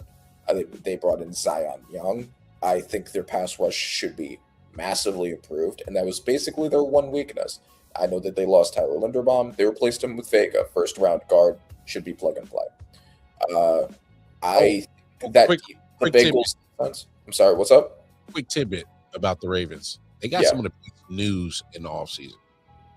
Matabike got cleared. Yes, they also got that. So the offense and defense should be elite. Bengals, I don't think the defense, even if it's better, is going to be elite. So Ravens win that one.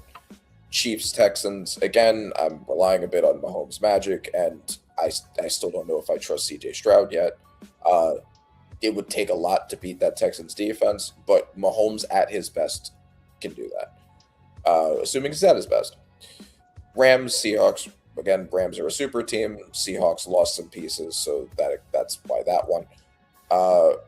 Lions, Vikings, as much as I am giving a lot to Kyler in these predictions, I'm giving them the 1 seed, not the 1 seed, but the leading their division technically. I will get back to you, sir. Sir, I'm in the middle of something. I will get back to you. What was I? Oh yeah. I'm giving Kyler a lot here. I'm giving the team a lot here with Kyler, but the Lions I think are just a better.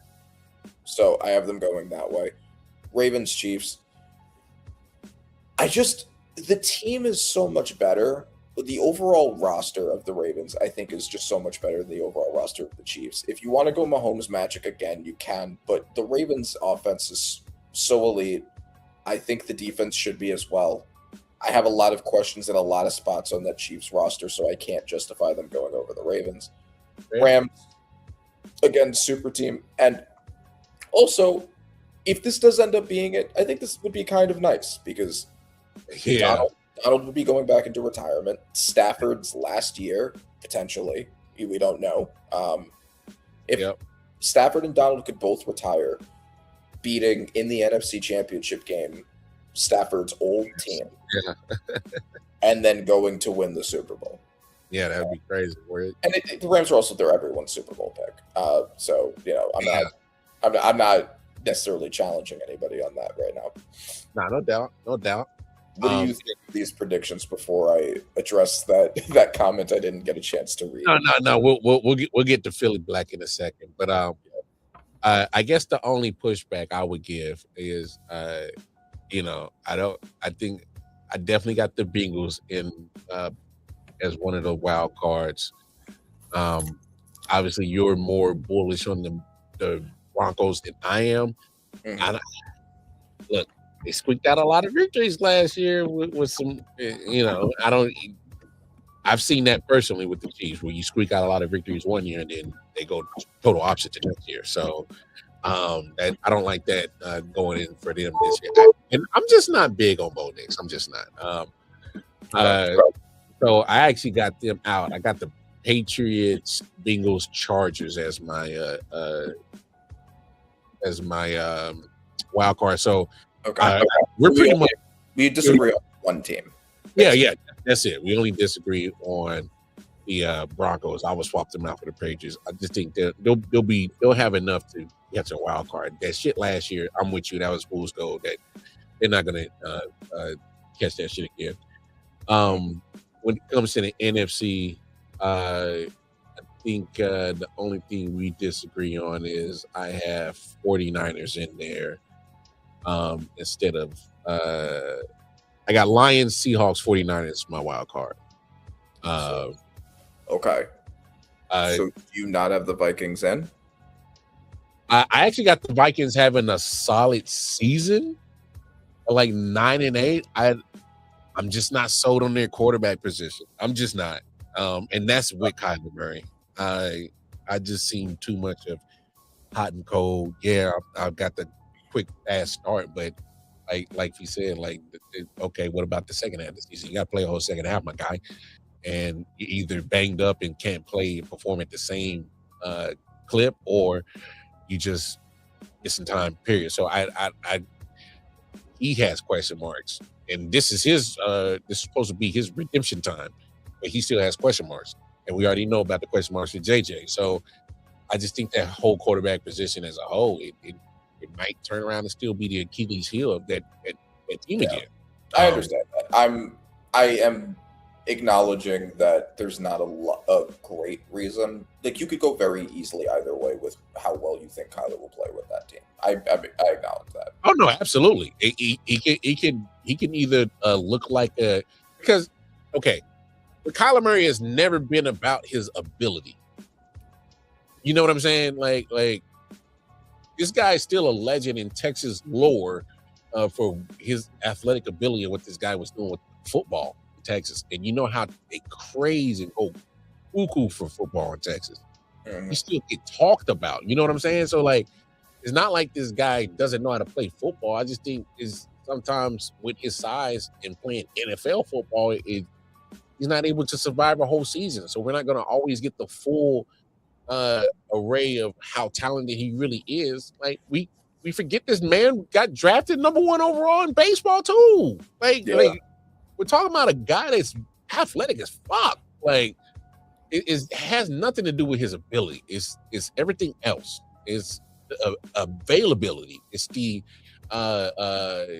knowledge. What's your IQ looking like? Because sometimes, they talk about the funny joke about you not paying attention and getting lost in video games, but it must be true because they put an amendment in your contract about needing you to study. So if they got to do that and put it in the contract, like I know it was silly to do, but at the same time, they're like, bro, like you don't want to see it? Like, do you just think you're just that gifted athletically to just beat the best in the world in football? No, you got to study in the NFL. You just can't.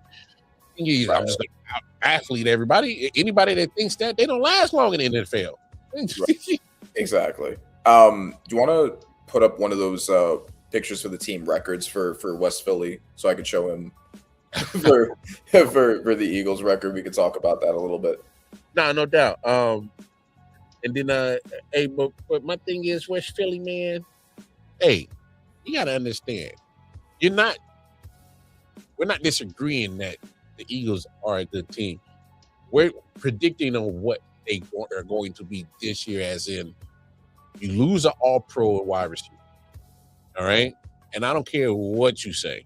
You take away an all-pro wide receiver from a passing game that has already been struggling. And this is not just a one-year struggle. Eagles fans, don't lie to yourselves. Your offense has been putrid for the last few years. And that's A.J. Brown. Yeah, their offense only worked 2 years ago because with the best offensive line in the NFL, Saquon rushed for 2,000 yards. Jalen Hurts had almost nothing to do with it. He literally had the least passing attempts of any quarterback in the NFL. So starting quarterback. So like what are we doing here? Like, do you think he's going to rush for 2,000 yards again? Maybe I'm not going to pull a Joe Shane. I'm not doing that to myself. Maybe it's not going to happen. Well, I mean, it's the offense is. There are lots of issues with it, and you've now taken away. If you can't pass the ball in the NFL, then what are you doing? You know what I'm saying? Like we saw what happened when Saquon wasn't able to get 2,000 yards again last year. We saw we're not hating on the Eagles. We're just stating the stuff that you guys just want to blatantly ignore as Eagles fans. Like, come on. Right. The passing game of your offense has been trashed for the last 2 years. Point blank, period. I don't think there's nothing to debate about that. Now, so when I do these records, I always have to preface by saying these aren't necessarily. I don't necessarily think there's going to be 6 teams that have 3 wins or less, and there's going to be the Cardinals are going to be winless, which I do have as a prediction there. The Dolphins are going to have 1 win. The Jets are going to have 2. Raiders are going to be 16-1. But these are. It's hard to predict upsets. It's hard to predict injuries, but these are the win-loss records they should have. And so I have the Eagles right there at 9-8. I think at this point, right now, they were in 9-18. They're a good team that just misses the playoffs in this what's now becoming a much more loaded NFC. Yeah, that's a tough division now. I think so because you get 9-8. I got them on paper for when we predicted on the Audible. I got them at 10-7. So I'm exactly like, and that's it's a fair range. Like, and a lot of people are saying that now that Eagles can be anything from making it back to the Super Bowl to firing Nick Sirianni. I'm leaning more on being a solid team that still ends up firing Nick Sirianni. I don't think they really like that dude. I'm talking about the players. I don't think the players really like bro. Yeah, we know AJ Brown doesn't. Yeah, I think that was pretty evident. I don't know. I just think that the team is so loaded with talent that they gotta like play outside themselves damn near every week because I think they're lacking an adult head coach. Yeah, right. Exactly. But like that's the thing. Like he's just winning by inheriting an insane amount of talent, and that can only work for so long. Eventually, you have to start doing something. Yeah, you actually gotta go. Like you can't rely on the best offensive line, best defense, top 3 receiving core, and a 2,000 yard running back to win you Super Bowls every year. You gotta actually do some stuff. All I'm saying, the talent is worse. All I'm saying is I still ain't seen that answer from you, West Philly Black, on what does Nick Sirianni do. And I still ain't got an answer. So again, Okay, what was that? Can we pull that comment back up? The last one. I don't.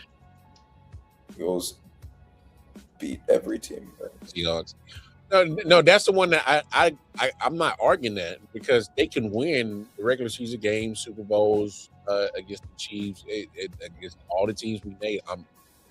That's what I said. This is strictly predicting this year. This is just us talking, having fun, and I'm just thinking they're just going to be a 10-7 team. I just think their schedule is tough because okay, so look. Let's go over the schedule real quick with the Eagles. I'm gonna do it real quick. I got it right in front of me. All right, so they open up against Washington. I think they win that one. They go to Tennessee next week 2. I think they win that one. But you got to go to Chicago week 3. I'm high on the Bears this year. I just think they're a better team. I think you lose that one. You follow that one with the Rams. I think you finally lose the Rams for sure. Like I said earlier in the show, there was 2 games that I think the Rams completely just let slip right out their hands. That's my opinion. You go home against Jacksonville. Playoff team last year. I'm not sure what they really are. I think they can win that one. I'm not big on Jacksonville this year. You get Carolina after that. Playoff team last year. I'm not high on Carolina, so I think they can win now. Yeah. You get Dallas and Washington back to back. So 2 division games. You get Dallas at home, Washington on the road. My prediction is like essentially all of the NFC East teams split with each other. That's kind of what I have there, which I think is fair. No, I think I got them splitting with Giants. I got them splitting with Dallas, and I have them sweeping Washington. Okay. But right there after Carolina, you get all 3 division opponents back to back 3 in a row, Dallas, Washington, Giants, before you go on the bye. Like, you can say whatever you want about your opponents in your division, but they know you best. That's not going to be a cupcake when you got all 3 division opponents before you go on the bye. So those are always coin flips. I got you winning Washington, winning against the Giants, and losing to Dallas. All right. That's going into the bye. After that, you got Pittsburgh, Dallas, Arizona. You should win that one. Indy, you should win that one. But then you got Seattle. Oh, I mean, even you admitted that Philly back can't beat Seattle, can't beat them. I don't think you do that. Oh, follow it up with Houston. Okay, so put that struggling offense with your struggling quarterback, with that struggling passing offense against that defense. I don't like your chances. All right, San Francisco. Didn't y'all just lose to them undermanned in the playoffs? Yeah. Okay. And then here's the Giants. I think the Giants are going to be competitive. Here's the where they split. They get the finale week 18. You're a 10-7 team. Your schedule's not easy for you to continue to look so inept at passing the football on this team.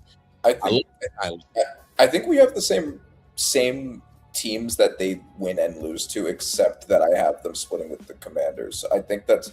Oh wait, no, I have them one less win. So I don't know who I had them lose to that you had them win against, but yeah, it's very close, and I think that range is the perfect range.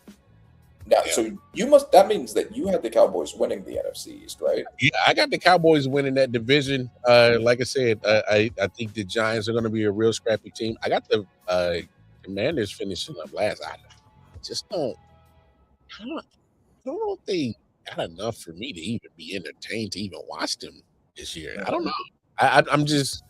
It depends so much on Jaden Daniels' health, and even if he does come back, if he plays like he did, because like rookie seasons are always so weird, right? Like CJ Stroud had a crazy rookie season. Look what happened after that. Like you get on somebody, things potentially change, and the defense isn't good for Washington. Well, it's I don't know if they're going to be able to stop anybody, and I don't know if they're going to be able to get in the end zone. Mm-hmm. I really just have no genuine clue, and excuse my ignorance, Commanders fans, but it didn't help me out. Y'all can jump in the comments. It would be nice. Just help me out. Help me out on what exactly y'all gonna be this year. I can't really put a against a direction on where I think you guys are headed. You know, was it they added Stephon Diggs? Did you see that? I saw that, but that's Brandon Ayuk's fault. That man didn't talk his way out of a job. No dumbass. Yeah. Stay off the damn Instagram, fool. But don't let that man in the locker room. Is all I'm saying. You bring Stephon Diggs in, he gets his own. He has to change the bathroom somewhere. I wouldn't. I'm gonna leave that one alone. I'm gonna leave that one alone. I want to come back next week and have a channel. So I'm gonna leave that one alone. So I swear to God, if I say something, Randy's gonna be so off the wall, bro. Because that whole Stephon Diggs scenario is so off the wall. I'm going to leave it alone, and we're going to put a period on tonight's show because this was a great time. But as always, man, y'all know what it is. Like, share, subscribe, hit that bell notification on the YouTube channels, I.O.W Sports Network. Of course, I.O.W Sports Network on all social media platforms. Like, share, subscribe to those channels as well. Spread the news, what we got going on. If you need audio needs, I'll let my man. All right, enter on Asset Productions. That's my man Randy Weber's company right there on Instagram. Tap in with him. If y'all in the New York area, definitely tap in with my guy. All right, but he outside. All right, he out there. So, hey, we live, baby. But until next time, man, it's been a great time. Always to talk sports with my brother. Until the next time, y'all know what it is. Take care of yourselves. Take care of each other. We'll holler at y'all. Peace. Yeah. Silent Hill TDS, what's up? Yeah, come on. I.O.W Sports Network, late night edition. Let's go. Come on. We about to raise the bar. Wild card mark. Everybody grab a seat, cause you know we about to spark. Late night sports talk. Modelo cigar. Man, you don't wanna start. Wild card mark. We about to